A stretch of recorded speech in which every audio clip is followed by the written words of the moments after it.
जय गुरुराज, जय श्री राधे। मैं आपकी गौरांगी वैष्णवी और इस संत Gaurangi Vaishnavi official YouTube channel पर आप सभी को मैं स्वागत करती हूँ। आज मैं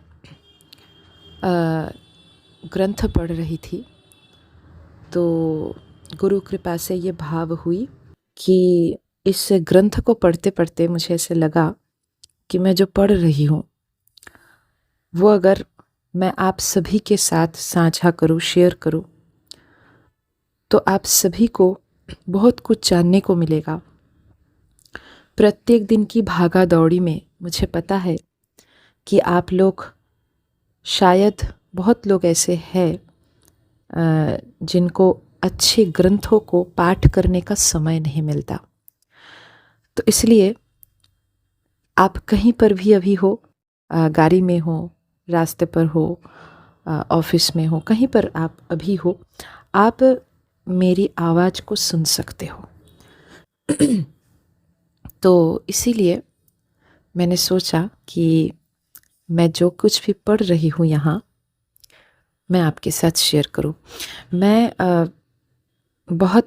एक ग्रंथ मैं बार बार नाम लेती हूँ, मैं पढ़ती हूँ, परमहंस योगानंद जी की योगी कथामृत। आध्यात्मिक यात्रा में जो भी साधक है या रहे हैं,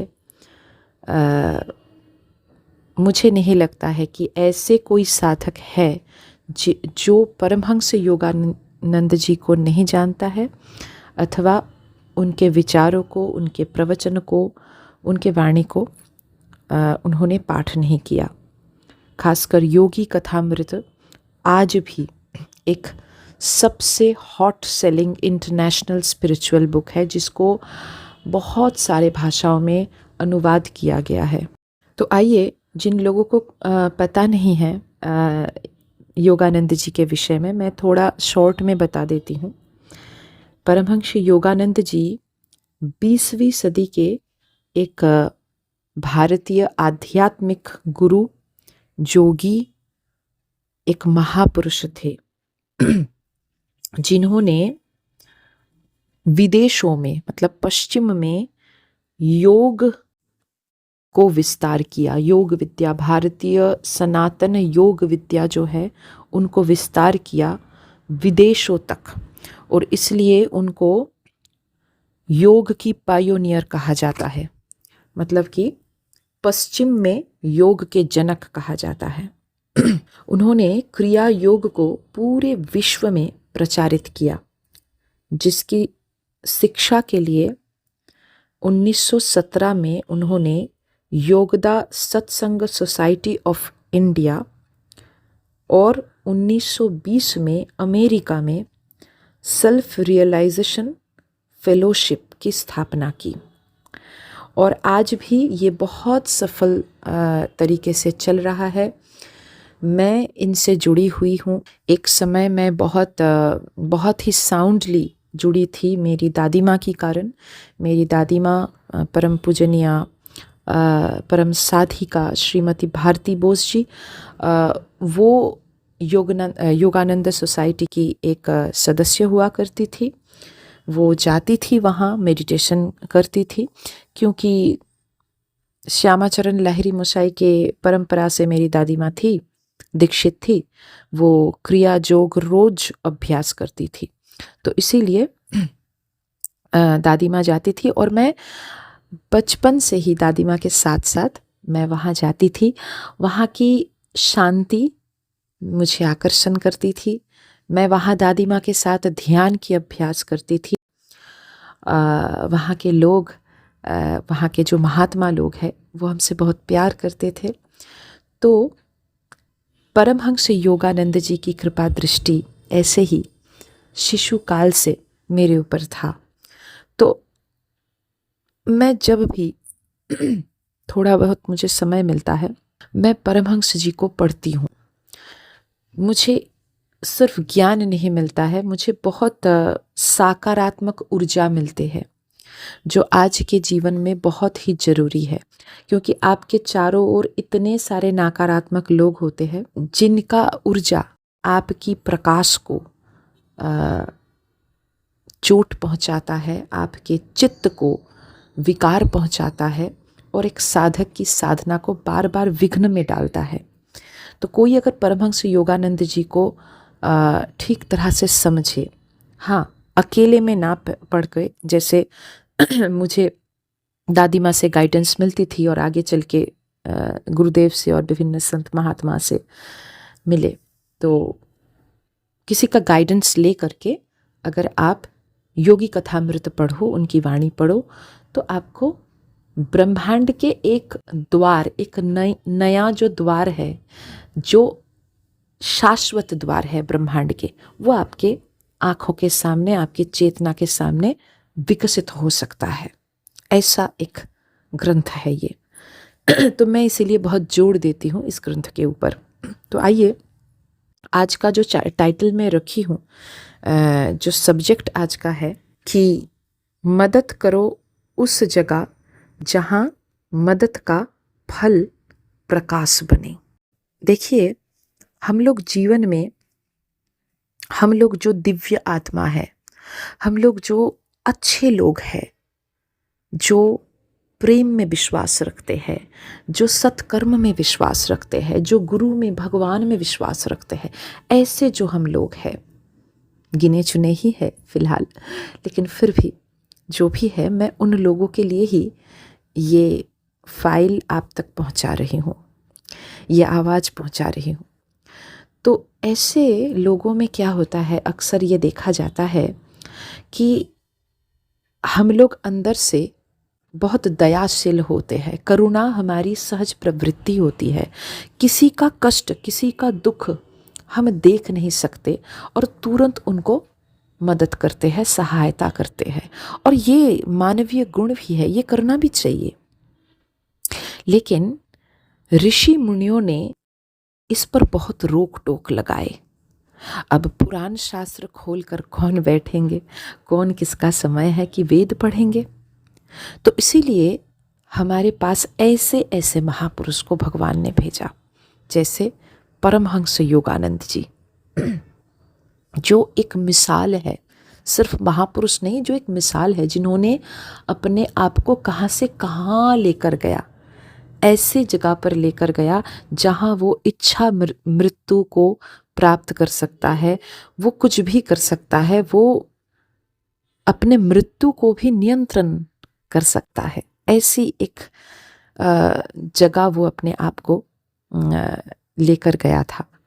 ठाकुर रामकृष्ण ने भी उनसे बहुत पहले, ठाकुर रामकृष्ण परमहंस, इनकी बात अगर मैं नहीं करूँ तो बहुत बड़ी गलती हो जाएगी, क्योंकि देखा जाए तो ये सब जो जीवन जीने का जो कला है, जो दर्शन है, इसका पायोनियर, इसका फादर है हमारे ठाकुर श्री रामकृष्ण परमहंस भगवान, दक्षिणेश्वर का पागला ठाकुर, माँ शारदा मणि की परम स्वामी, परम पति माँ शारदा मणि और ठाकुर श्री रामकृष्ण दोनों ही बहुत सहज तरीके से इन सारे विचारों के ऊपर बताए हैं अपनी वाणी में। और सद्गुरु भगवान श्री श्री विजय कृष्ण गोस्वामी महाप्रभु ने भी इस पर बताया कि हम लोग मदद तो करते हैं, वो सही बात है, ठीक बात है, लेकिन हमको ये जानना जरूरी है कि किन को मदद करना है, किन को दुख से उठाना है, किन को समस्याओं से उठाना है, किन को बचाना है, और कहाँ से स्वयं को बचाना है, कहाँ से स्वयं को दूर रखना है। ये अगर हम नहीं करेंगे तो क्या होगा, हमारी जो आध्यात्मिक ऊर्जा है, हमारी जो सकारात्मक ऊर्जा है, हमारी जो भगवान के ऊपर विश्वास है, भक्ति है, श्रद्धा है, प्रेम है, वो सब धीरे धीरे नष्ट हो जाती है और हम भी उन जैसे बन जाते हैं जो प्रमाद में जीते हैं, जो भय में जीते हैं, जो अपराध बोध में जीते हैं, वैसे हम बच जाते हैं, हम भी नकारात्मक बन जाते हैं। तो आइए आज योगानंद जी के वाणी से हम एकदम पॉइंट आउट करके जानते हैं ऐसे वो कौन कौन लोग हैं, किस किस प्रकार के लोग हैं जिनसे हमको बचना चाहिए। हम साधकों के लिए मैं बता रही हूँ, हम साधकों को किन किन लोगों से बचना चाहिए, किन किन लोगों को मदद करने से बचना चाहिए, किन किन लोगों की आभा मंडल से खुद की आभा मंडल को बचाना चाहिए, अपनी ऊर्जा को, अपने आनंद को बचाना चाहिए। आइए जानते हैं। परमहंस योगानंद जी कहते हैं, देखिए कितना सुंदर बात है। वो कहते हैं कि जीवन में बहुत प्रकार के लोग मिलते हैं। कुछ हमारे घाव पर मरहम लगाते हैं और कुछ ऐसे भी होते हैं जो स्वयं ही घाव बन जाते हैं। ईश्वर ने ये जरूर कहा कि दया करो, लेकिन ज्ञान और विवेक के बिना दया सिर्फ एक मूर्खता बन जाती है। अज्ञानता में किया हुआ सहायता पाप का बोझ बन जाता है। आज मैं आपको वो बात बताने आई हूँ जो एक शाश्वत सत्य है और हर साधक को इसका ज्ञान होना बहुत बहुत जरूरी है, खास करके आज के युग में, मतलब आज के ज़माने में। अगर आप सच में सामने वाले की ओर मतलब सामने वाले के प्रति और स्वयं के प्रति आप अगर मदद करना चाहते हैं तो गलत लोगों को मदद करने से आपको बचना होगा। ये सदा दिमाग में सदा के लिए घुसा लीजिए, क्योंकि गलत लोगों को मदद करने से आप केवल उनका नहीं बल्कि अपने भविष्य का भी अहित कर देते हो। मैं ये नहीं चाहती हूँ कि जैसे एक समय अपने जीवन में ऐसे करके बहुत बार मैं अपने आप को गिराई हूँ, अपने आप की बहुत अहित कर दी हूँ। मैं नहीं चाहती हूँ कि आप भी ऐसे गलती करो, क्योंकि यकीन मानिए जब एक दिव्य आत्मा अपनी दिव्यता से जब उसका पतन हो जाता है तब उठने के लिए बहुत संघर्ष करना पड़ता है, बहुत पीड़ा झेलना पड़ता है, कल्पना के अतीत इतना पीड़ा। और सिर्फ मानसिक पीड़ा नहीं, सामाजिक, मानसिक, आर्थिक और शारीरिक भी बहुत किस्म की पीड़ा एक साथ, ऐसे नहीं कि एक के बाद एक साथ अटैक जैसे करते हैं और साधक को वो झेलना पड़ता है। जब उनकी अंदर से वो दिव्यता खत्म होने लगता है, उसका पतन हो जाता है। तो इसके लिए ही मुझे ये लगा कि ये सारे जो टिप्स है, आध्यात्मिक टिप्स, ये मैं आपसे शेयर करूं, क्योंकि मैं ये नहीं चाहती, कोई भी संत ये नहीं चाहेगा। संत होता ही है समाज की कल्याण के लिए और खास करके दिव्य आत्माओं की कल्याण के लिए संत होते हैं। यकीन मानिए इस वीडियो को कतई मत स्किप कीजिए और कुछ देर तक सुनकर बंद भी मत कर दीजिए, क्योंकि आज जो आपको ज्ञान मिलने वाला है यहाँ से, ये ज्ञान आपको उस जगह पर खड़ा करेगा जहाँ आपका हृदय करुणा से भरा होगा पर बुद्धि मार्गदर्शक बनी रहेगी। लेकिन हम कैसे ये समझे कि कौन लोग गलत है और कौन लोग सही है? मुझे पता है कि अभी इस वक्त आप लोग यही सोच रहे होंगे कि हम कैसे उसको पहचाने कि गलत कौन है। इसीलिए तो मैं आज योगानंद जी की वाणी आपको बोलने जा रही हूँ। ये वाणी अगर आप सुन लीजिएगा तो आपके पास ये एकदम जल के भांति एकदम सरल हो जाएगा और आप गलत लोगों को ठीक ठाक पहचान भी पाओगे।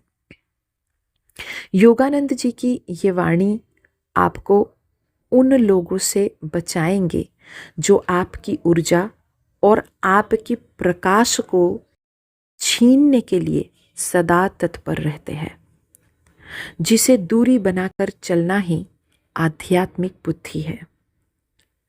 योगानंद जी ये कहते हैं कि अच्छाई तो सब में है, अच्छाई तो सब में है, सभी तो भगवान के संतान हैं, भगवान के अंश है, लेकिन सब में जागृति नहीं होती है। जागृति मतलब एक्टिवेशन। एक्टिवेशन सब में नहीं होता है, सब लोग जगे नहीं है। वो जो परमात्मा की शक्ति सबके अंदर है वो सो रहा है, और जागृति के बिना दिया गया वरदान श्राप बनकर लौटता है। तो आइए पहला जो प्रथम व्यक्ति के विषय में योगानंद जी बताए हैं उसके विषय में हम जानते हैं।